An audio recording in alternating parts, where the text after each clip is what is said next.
नमस्कार मंडळी आता आपण आहोत सोमाटणे तालुका मावळ जिल्हा पुणे येथे पुणे जिल्ह्यातील प्रसिद्ध गाडा मालक साहिल शेठ कांचन मोरे आज यांच्या दावणीवरती आलेलो आहे। यांच्या दावणीचा हुकमी अक्का हा मुंगळा बैल आणि त्यांची संपूर्ण दावण या व्हिडिओमध्ये पाहायला भेटणार आहे। मागच्या सीझनला आपण एकदा मुलाखत घेतलेली आहे मुंगळाची। आता चालू सीझनमध्ये मुंगळा कसा पळालेला आहे या व्हिडिओमध्ये पाहायला भेटन। चालू सीझनचा मुंगळाचा इतिहास या व्हिडिओमध्ये पाहायला भेटणार आहे। व्हिडिओ शेवटपर्यंत पहा। चॅनलवर जर नवीन असाल तर चॅनलला नक्की सबस्क्राइब करा। तर चला व्हिडिओ सुरू करूया।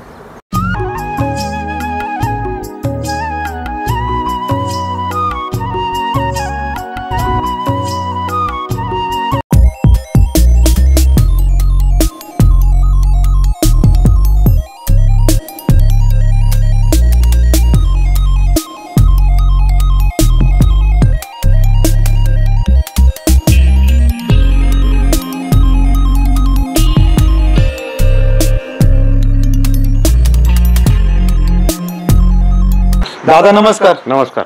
पहिला परिचय द्या आपला। मी प्रवीण गुलाबराव मोरे तळेगाव स्टेशन विद्युत विकास सहकारी सोसायटीचा विद्यमान संचालक आहे। बारी आपली कुणाच्या नावाने असते? बारी आपली पैलवान साहिल शेठ कांचन मोरे यांच्या नावाने आता चालू आहे। पहिली वडिलांच्या नावाने असायची। कैलासवासी गुलाबराव बागोजी मोरे माजी सरपंच सोमाटणे। मुंगळा मागच्या सीझनला पळताना आम्ही पाहिलेलाच आहे। बरोबर। आणि एक मुलाखत पण झाली मागच्या सीझनला। बरोबर। तर आता चालू सीझनचा कसा होता मुंगळाचा प्रवास? चालू सीझनचा प्रवास म्हणजे बारी आमची सगळीकडे एक नंबर मध्येच राहायचे। 5-6 ठिकाणी घाटाचा राजा पण आहे आणि जो मला वाटते कंटिन्यू 5 ठिकाणी घाटाचा राजा एक नंबर फायनल आहे आता चालू सीझनला सलग। चालू सीझनला पहिला घाट कोणता होता मुंगळाचा? चालू सीझनला आपण त्याचा पहिला घाट दावडी केला खेड तालुक्यात। दावडीला कोण होतं? दावडीला त्याच्याबरोबर ती बोत्रेनवाला हौशा होता। बारी कशी झाली? चांगली बारी झाली होती। त्याच्यानंतर मग पुढे कसं होतं नियोजन? त्याच्यानंतर मग आम्ही साहेब केसरीला नियोजन केलं। साहेब केसरीला कोण होतं? तिथं पुरीवाल्यांचा मुन्ना होता त्याच्याबरोबर। त्याच्यानंतर टाळगाव चिखली केलता। हा टाळगाव चिखलीला आपली सगळ्यात आतून बारी होती। घाटाचा राजा पण झाला आणि एक नंबर फायनल पण झाली। नंतर मग चिखलीच्या नंतर जवळजवळ कंटिन्यू 5 घाट सलग घाटाचा राजा आणि एक नंबर फायनल आहे 5 ठिकाणी। नमस्कार। पहिलं नाव सांगा आपलं। माझं नाव साहिल कांचन शेठ मोरे, राहणार सोमाटणे मावळ। मुंगळा बैल चालू सीझनला कुठं चालते सर्वात आकर्षक बारी मुंगळाची? चालू सीझनला सर्वात आकर्षक बारी म्हणजे ते इंदोरी, कळंब आणि टाळगाव चिखली। इंदोरीला मुंगळा तुषार यशवंत शेठ डावकर यांचा नंद्या आणि विक्रम शेठ बोत्रे यांचा धाडस आणि प्रशांत नाना मोरे यांचा राजा होता। तिथं बारी पहिल्या फेरीला बारी 11-28 झाली आणि एक नंबर फायनल झाली ती 11-24 झाली। दिवसभर घाटाचा राजा आणि एक नंबर फायनल झाली होती। आणि कळंबला बारी 2 दिवसात सगळ्यात आतून बारी झाली ती 11-28 आणि एक नंबर फायनल 11-46 झाली। 2023च्या किती फायनल असं नाही का? 2023 अंदाजे बैलाच्या 20 ते 25 फायनल असे 2 नंबर 1 नंबर सरासरी ऑल ओव्हर 25 एक फायनल असेल। आणि आतापर्यंत बैल 2024 ला बैलाच्या जवळजवळ घाट झाल्यात त्याच्यापैकी 14 ते 15 फायनली आतापर्यंत झालेल्या आहे। दर घाटाला जाईन तिथं बैलाची फायनल आहेच। सर्व टॉपची जुगलबंदी चालू सीझनला कोणाची होती? सर्वात टॉपची जुगलबंदी तुषार यशवंत डावकर यांचा नंद्या हीच होती। ही जुगलबंदी कशी झाली तुमची? जुगलबंदी म्हणजे बैल आपण शोधत होतो, ते म्हणले की आम्ही बैल उजवीला घेतो मुंगळासोबत। आम्ही बैल त्यांचा पण बैल पहिल्यापासून डावीला पळत होता पण त्यांनी आपल्यासाठी बैल उजवीला घेतला। ते म्हणले आम्ही बैल उजवीला घेतो। मग आम्ही यलवाडीला केली होती सिरियलला बारी आमची थोडी लांबली होती 1180 झाली होती। थोडा गाडा बैलाच्या अंगावर आल्यामुळे थोडी लांबली होती पण फायनलला बैलांनी 11-26 केली होती। एक नंबर फायनल झाली होती तिथं। कोणकोणते बैल पळाली आतापर्यंत मुंगळा बरोबर चालू सीझनला? चालू सीझनला पहिला घातला मी मयूर शेठ बोत्रे आणि विक्रम शेठ बोत्रे यांचा हौशा घातला। मग सदानंद पुरी यांचा नंद्या घातला। त्याच्यानंतर आवारी बंधूंचा पट्ट्यावाला सोना घातला। त्याच्यानंतर मग परत आम्ही हौशा घातला आणि मग आता डावकरांचा नंद्या घातला। सगळे टॉपचे जुगलबंदी झालेत. हो टॉपचे झाले. मुंगळा तुम्ही घेतला त्यावेळेस केवढा होता? बैल आपण घेतला तेव्हा दुसरा खोंड होता. आपल्या ह्या बाकीच्या खोंड्या एवढा नव्हता. आपण धानुरीतनं घेतला. धानुरीतनं घेतला होता. 1,35,000ला आपण गोरा असताना घेतला होता. बबुशा पठारे यांच्याकडनं घेतला होता. बैलाची जात कोणती ती आहे? बैलाची जात म्हैसूर जातीचा बैल मोडतो.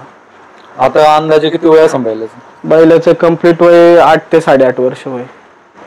बैलाची खासियत काय? बैलाची खासियत म्हणजे बैलाला स्टार्ट टू एंड सारखा स्पीड आहे. जसं सुटन बैल तसा पळतो. शिस्त आहे बैलाला आणि शेजारच्या बैलाला पळायला आणि गाड्या करायला चान्स देतो.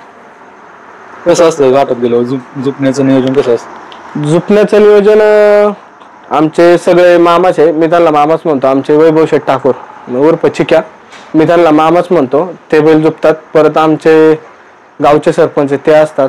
आमचे पाहुणे बाळकृष्ण बसे ते असतात. परत मयूर शेठ बोत्रे यांची सगळी टीम असते. परत आमचे सनी मामा, परत भाऊ मामा गिलबिले ही सगळी मंडळी असतात. आणि चेतन मामा गावडे ही सगळे असतात. बैल कोणत्या खांदी पळतो? बैल आपला डाव्या खांदी पळतो पहिल्यापासून. पहिला घेतला तो आपण कांड्यावरती बैल पळवला एक 3 ते 4 वर्ष. त्याच्यानंतर बैल चापल्यानंतर आपण मागे घेतला. बैल कसा असतो? झुपणीवर असतो? झुपण असतो? बैल आपला कसं पण झुपणी वाजतो, झुपण उभा राहतो. दोन्ही पद्धतीने बैल पळतो. दोन्ही खांदे बैल पळतो. एक घाट आपण बैल उजवीलाही झुपलेला आहे. स्वभाव कसा आहे बैलाचा? बैलाचा स्वभाव रागेठी. ते जरी घाटावर जायचं त्याला हुलूक लागले, आदल्या रात्रीपासूनच बैल खाणं पिणं काही करीत नाही. त्याने गाडी जर बघितली तर रात्रभर देखील बैल बसणार नाही. आपलं जायचं म्हणजे की बैल सावधचा असतो. आणि घाटात गेल्यावर कसा असतो? बैल रागीट आहे स्वभावाला. त्याला म्हणजे जेवढं घाटात पब्लिक राहील तेवढं बैल जास्त. बैलाला असं होतं की मी पब्लिक जेवढं लोटन तेवढं बैलाला असं होतं की मी कधी आज धावपट्टीतनं निघून जातो. वरती आळ्यात गेल्यावर कसं असतं नियोजन? आळ्यात आपली फाट्यावरली पोरं 15 ते 20 मुलं असतात. ते बैल धरतात. मुंगळाचं आतापर्यंत सर्वात फेमस जुकाट कोणतं होतं? फेमस जुकाट निलेश दादा काळे यांचा पक्ष आणि मुंगळा हे भरपूर घाट रेकॉर्ड ब्रेक जोकाट राहिले आणि भरपूर काळ ते जुगलबंदी राहिली. बंदी नंतर पहिल्यांदाच ते जुकाट घाटात पाहायला भेटलेली. कारण पहिल्यांदा मुंगळा आणि पक्षा त्यांचा पहिला घाट कोणता होता बरं? त्यांचा पहिला घाट रांजणगावचा होता. काय झालं, निलेश भाऊची बारे होते 2-3 घाटात. पण काही कारणास्तव त्यांची पक्षाची बारी पडली होती. तर ते म्हणले भाऊ आम्हाला बैल घेऊन येता का? मग तेव्हा आम्ही बारी केली. तिथे बारी चांगली राहिली ना. फायनल बैलांची 1 नंबर झाली. किती घाट पळाले असं नाही जुकाट? किती 20 ते 25 घाट जुकाट रेकॉर्ड ब्रेक चाललं होतं. कसं आहे पक्ष आपण कसा होता त्यावेळेस पळायला मुंगळाबरोबर? बैलांची दोन्ही मन जुळलेली होती. बैल एकमेकांना सावरून घेत होती. हाताळात कमी झाला तर तो बैल सावरून घ्यायचा, वर तो कमी झाला तर तो मुळात बैल अर्धा घाट मुंगळा गाडा करायचा आणि अर्धा घाट पक्षा गाडा करायचा. आणि बैल एकसारखी दोन्ही बैल आणि गरम आणि चपळ बैल दोन्ही होती. त्यामुळं बारी भरपूर आत यायची ती. आता तुमच्याकडे आदत वयात आलता, मग आदत वयात कोणता बैल लावला होता पहिला तुम्ही? आदत वयात बैल आपण पहिला म्हणजे बैल आपल्याला कांड्यावरती कमी होती म्हणून आपण बैल वडील मयूर शेठ बोत्रे ते चावऱ्या घेण्यासाठी फिरत होते. तेव्हा मग हा चावरा घेतला आपण. आणि तेव्हा मग मयूर शेठ बोत्रे यांचाच एक चावरा होता. ते जुकाट आपण केलं. तेव्हा पण आपली जुगलबंदी होती. ते कांडा आम्ही धामण्यात पहिलं झोपलं. तेव्हापासून ते कांड पळत होतं. आणि त्याच्यानंतर मग काळूचं आणि मुंगळाचं कांड भरपूर वर्ष पळालं. ते कांड 20 फुटाहून देखील चांगल्या बारीला घास सापडत नव्हतं. आणि त्याच्यानंतर मग जुकाट नंतर मग बैल चापल्यानंतर आपण 1-2 वर्षानंतर बैल मागे घेतला. नंतर मग काळून मुंगळाचं जोकाट मागे घेतलं नावला कुंभऱ्याला. पहिल्याच घाटात बारे घाटाचा राजा 11-35 राहिली होती. बंदीच्या काळातच मागे घेतला होता मी. मुंगळाचा सगळ्यात आवडता घाट कोणता होता? बैलाचा सगळ्यात आवडतीचा घाट म्हणजे लोणीकंद. बैलाला 2 नंबर फायनल ट्रॅक्टर बक्षीस मिळाला होता. चरवली पण भरपूर वेळा बैलांनी केलेली. कोणता होता बैल त्यावेळेस? त्यावेळेस पक्षाचा होता. पक्षाचा होता. नियोजन त्यावेळेस चांगलं होतं? नियोजन तेव्हा चांगलं होतं, आता चांगलं. मुंगळा आदत वयामध्ये कांड्यावर पळत होता. त्याच्यानंतर बरेच घाट कांड्यावरच घेतला. त्याला चाप दिला तुम्ही. चापला कधी दिला तुम्ही? म्हणजे त्याला साधारण चाप दिलेला आता 4 वर्ष झालेले. 4 वर्षापूर्वी त्याला चापलेला आहे आपण. आणि त्याच्यानंतर किती गॅप दिल्यानंतर तुम्ही मग शर्यतीला घेतला परत? साधारण 1 महिनाभराची 1 महिना 1.5 महिना गॅप दिल्याच्या नंतर त्याला आपण परत चालू केले त्याचं. चाप देण्याच्या अगोदरचं स्पीड कसं होतं बैलाचं आणि चापल्यानंतर स्पीड कसं वाटलं बैलाचं? थोडं चापल्यानंतर फरक झाला, चांगलं स्पीड वाढलं अजून बैलाचं. पहिल्या स्पीडपेक्षा पहिल्या स्पीडपेक्षा जास्त स्पीड वाढलं. स्पीड म्हणजे त्याचा दम हा विषयच नाही राहिला. आता काही बैल चापल्यानंतर कधी कधी रिवर्स येतात, पण मुंगळाचं तसं झालं नाही. मुंगळा कंटिन्यू रुटीनलाच पळतच राहिला. हो, काय सांगसान त्याच्याबद्दल? कारण का बऱ्याच वेळा काय होतं, कधी कधी बैल चापल्यानंतर कमी होतो, तसं मुंगळाचं नाही झालं. कारण का चापल्याच्या नंतर त्याचं स्पीड आहे त्याच्यापेक्षा जास्त आलं आणि जे दम बिम लागायचं ते लागत नाही. आता बैलगाडा शर्यतीला व्यवसाय म्हणून काय आता तुमचा? आता तसं बैलगाडा शर्यतीचा जर विषय म्हणलं तर आम्ही जन्मताच म्हणजे आम्ही जन्माच्या आधीपासून आमच्या घरी बैल, म्हशी, गाया या वडिलोपार्जित आहे. कारण का आमच्या तिन्ही 2 चुलते वडील धरून 3 जणांचा परिवार.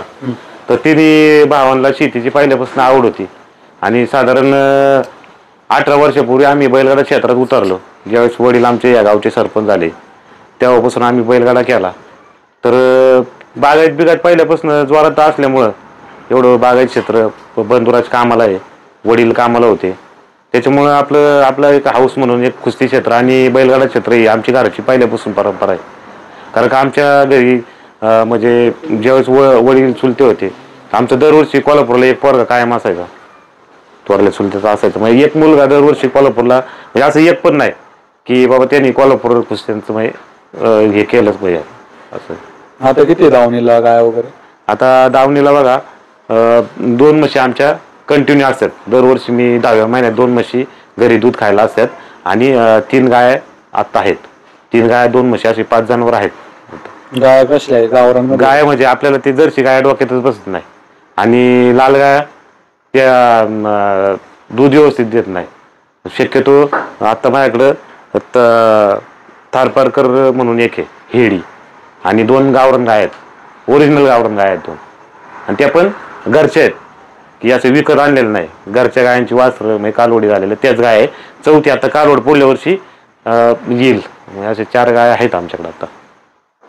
चांगले आहे, कारण बरेच गोठे असतात तिथं गायांचं प्रमाण कमी राहते. सहसा गाय नसतातच म्हणजे गोठ्यावरती. नाही, ज्यावेळेस आमचा म्हशींचा तबेला होता ना, 40 म्हशी असायच्या, तर आमची गाय एक देव पूजा करायला, आमची समजा आता दिवाळी आली आलं तर पहिली गायची पूजा म्हणून एक गाय सरस असतेच, गाय कायम असते पहिल्यापासून. काय संदेश असं गाडा मालकांना तुमचा?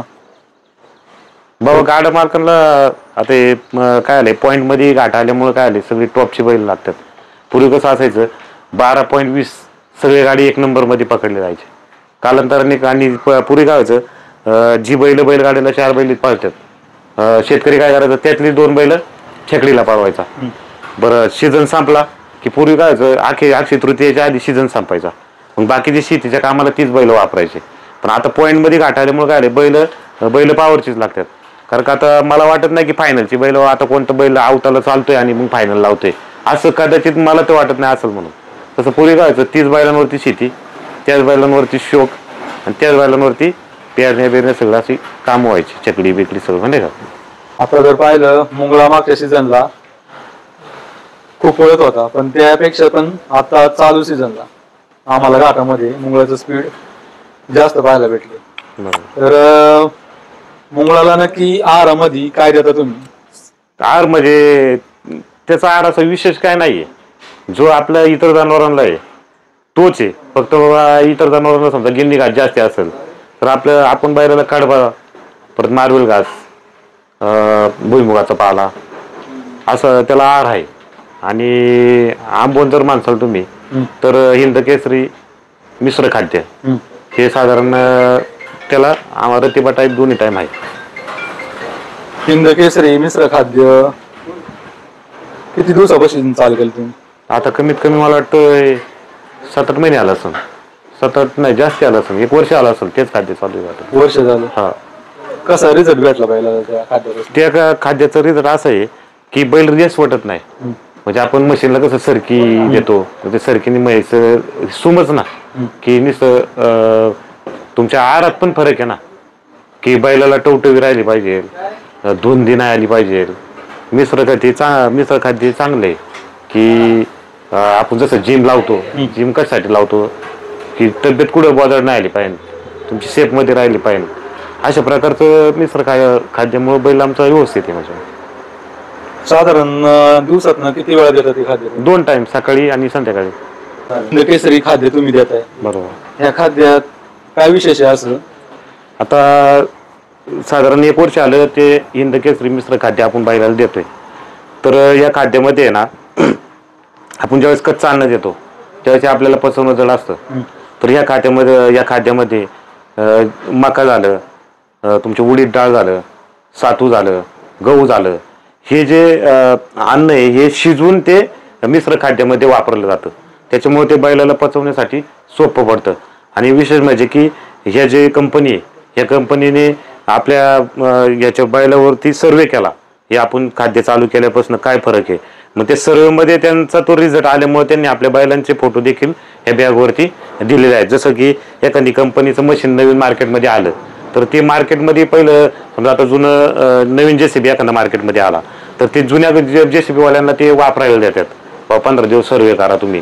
तशा पद्धतीने कंपनीने आपल्या बैलावरती सर्वे केला आणि त्याच्यानंतर त्यांना रिझल्ट आल्याच्या नंतर त्यांनी आपल्या हिंद केसरी बैलाचा बॅगवरती फोटो पण टाकलेला आहे.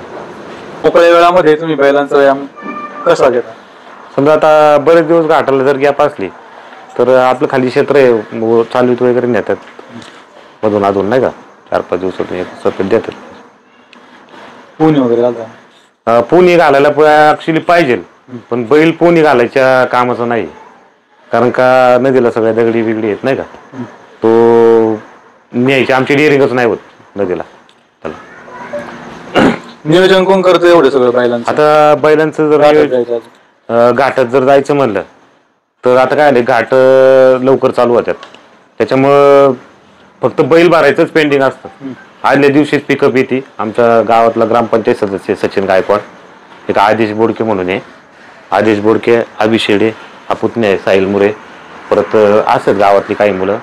तर आदल्या दिवशी सगळी तयारी करून ठेवतात. मग नंतर बैल भरायच्या टायमाला आपलं तळी भांडार वगैरे झाला की बैल आपला भरून जातो. साधारणतः किती वाजता निघता तुम्ही घरात? म्हणजे आता समजा अंतरावरती आहे आणि टोकन आता कधी कधी तर पाठच निघायला लागते. समजा लांब घाट असला आणि टोकन लवकर असलं, आता त्या दिवशी आम्ही कुरुळीच्या घाटावरती 6:30 वाजता बैल भरली होती. कारण का टोकन नंबर 7 आणि टोकन नंबर 13, कारण का त्या दिवशी 2 बाऱ्या, पहिल्या फेरीला 3 बाऱ्या होत्या. त्याच्यामुळे त्या दिवशी आम्ही त्या दिवशी पण आणि आता त्या दिवशी पण काल पण फायनलला लवकरच गेलो होतो. तर दादा आज तुमचा जो बैलगाडा पळतो साहिल शेख कांचन मुरे, तर आज साहिल खऱ्या अर्थानं एक उच्च शिक्षित इंजिनियर पदवी घेतलेली आहे त्यांनी, आणि गाडा मालक म्हणून ते कसं काय, म्हणजे बैलगाडा प्लस उच्च शिक्षण हे कसं काय मी मॅनेज केलं त्यांनी? आता कसं माहितीये का, कारण असा गैरसमज होतो की गाडा मालकांची मुलं शिकली जात नाही, त्यांना एक वायपाटणार लागतं नाही का. तर आता तुमच्या पुतण्याचे एक उच्च शिक्षित आहे, कसं असं तरुण पिढीला पण एक संदेश? कसं आहे माहिती का, ज्यांना शेती बैलगाडा ह्याच्यातलं काही माहीतच नाही, ह्या अशा बऱ्याचशा लोकांचा असा गैरसमज की बैलगाड्यामुळं पोरांच्या शिक्षणावरती परिणाम होतो. तर तसं काय नाही. आता प्रत्येकाला काही ना काही आवड असते. काहींना क्रिकेट क्षेत्रात आवड असते, काहींना कुस्ती क्षेत्रात असते. काही लोक आता सिटीतले, आम्ही आता आमच्या इथं बरेच इमारती झाल्यात, रोज सकाळी आम्हाला सगळ्या रस्त्याने कुत्रे आणि माणसं दिसतात. म्हणजे त्या दृष्टिकोनातून जर पाहिलं तर आज आमचा पुतण्या आहे तो 10वी पर्यंत इंग्लिश मिडियम मधनं 10वी झालेली आहे आणि पुढे तो आता सिव्हिल इंजिनिअरिंग कंप्लीट केलेलं आहे. आणि आमची बहीण आहे रावेतला, बाचा आहे कुणाल कैलास भोंडवे, त्यांच्या साईडवरती प्रॅक्टिसला राहतो. आणि असं काही नाहीये की बाबा तो बैलांचं करतोय म्हणजे त्यांनी इथं 24 तास थांबला पाहिजे असं नाही. मग बाकीचं आपण सगळं करू शकतो. आता खरं बघितलं तर आपल्या महाराष्ट्राचं एक हे आळंदी आणि देव म्हणलं तर म्हणजे पालकांना पण त्यातलं हे पाहिजे की बाबा आपली मुलं पुढल्या क्षेत्रात कशा प्रकारे जास्त त्या आरी पण गेले नाही पाहिजे. आता आपल्या इथं थोड्याच अंतरावरती जगद्गुरु संत तुकाराम महाराजांचं हे जन्मभूमी आपलं देऊ आहे, परत आपला भंडारा डोंगर आहे, भामचंद्र आहे, आळंदी आहे. म्हणजे साधू संतांचीच भूमी मानलं जातं पुणे जिल्हा. म्हणजे त्या उद्देशाने आता मी हा सिव्हिल इंजिनिअरिंगचं कंप्लीट झाले. आता त्याचं डिग्रीला जून महिन्यात ॲडमिशन आहे. हा आता 5वी शिकतोय. पण आता 5वी शिकतोय, लहानपणी मुलांचा चांगला हात वळतो. चला बैलगाडा क्षेत्रात आपला एक मुलगा आहे. आता हा संप्रदायामध्ये त्याला आपण आता 1 वर्ष झाले तबल्याचा आणि पकवादाचा क्लास शाळेमध्ये, ते मला माहीतच नव्हतं. त्याला इथं शाळेत टाकल्याच्यानंतर तो म्हणला आबा क्लास आहे, मी तबला वाजवायचं क्लास घेतलाय. त्याने मनानेच घेतला. मग त्याच्या मनाने घेतला, आपण त्याला प्रोत्साहन दिलं पाहिजे.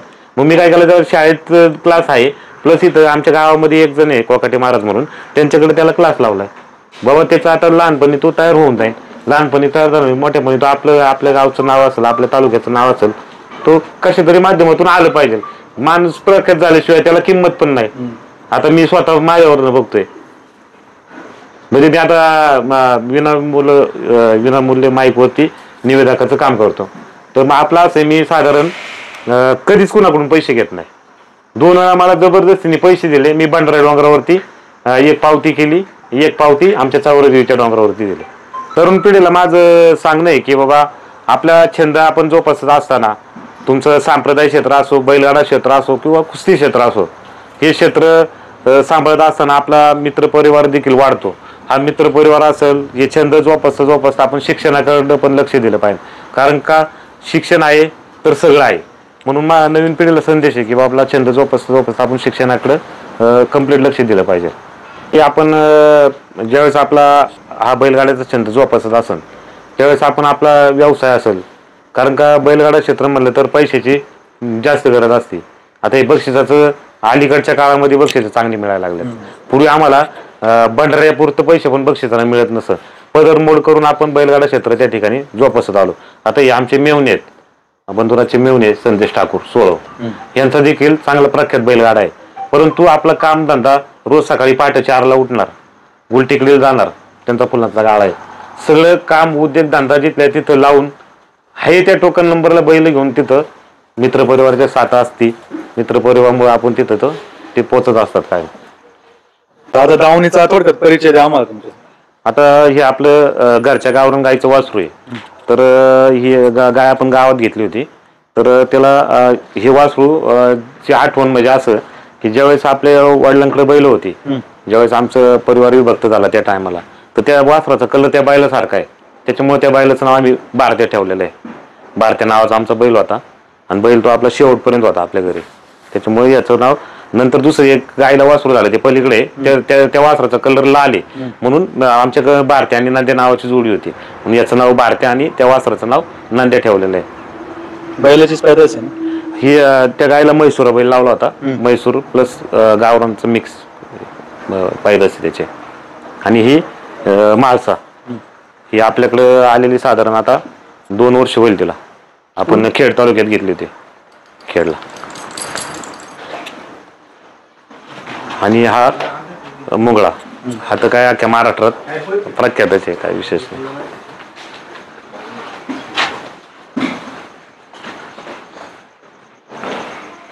ह्याचं नाव आहे बावऱ्या.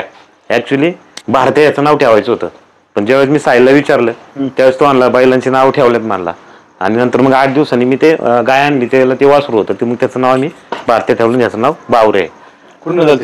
याची खरेदी कर्नाटक आणि तामिळनाडूच्या जवळजवळ बाउंड्रीवरतीच खरेदी झालेली आहे. रेसल झाली त्याची. हो, रेसल याची चांगल्या घाटात झाली.